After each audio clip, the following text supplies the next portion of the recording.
கும்பராசியை பொறுத்தவரை பேச்சில் கவனம் தேவை. யாருக்கும் ஜாமீன் கையெழுத்து போடாதீங்க, பொறுமையாக இருக்கிறது நல்லது. அது தவிர குடும்பத்தில் சிறு சிறு சச்சரவுகள் வரக்கூடிய வாய்ப்புகள் உண்டு. குழந்தை பிராப்தி ஏற்படக்கூடிய பாக்கியம் உண்டு. திருமண பாக்கியம் உண்டு. புதிய கடன் ஏற்படக்கூடிய காலகட்டமாக அமையும். போட்டிகளில் வெற்றி பெறக்கூடிய வாய்ப்பு உண்டு. உடல் நலத்தில் ஏற்றம் கிடைக்கக்கூடிய காலகட்டமாக அமைய போகிறது. வெளிநாடு, வெளியூர், வெளிமாநிலம் சென்று வரக்கூடிய வாய்ப்புகள் உண்டு.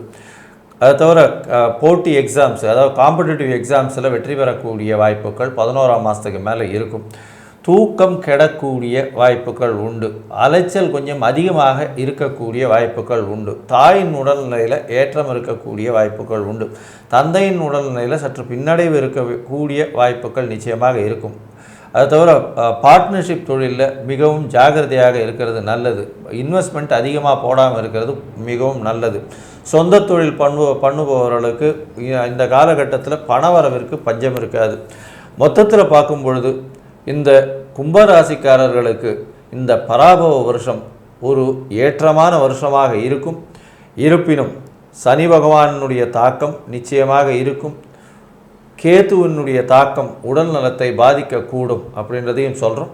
இந்த பராபவ வருஷம் கும்பராசிக்காரர்களுக்கு 80% மாற்றங்களும் ஏற்றங்களும் இந்த காலகட்டத்தில் அமையும்.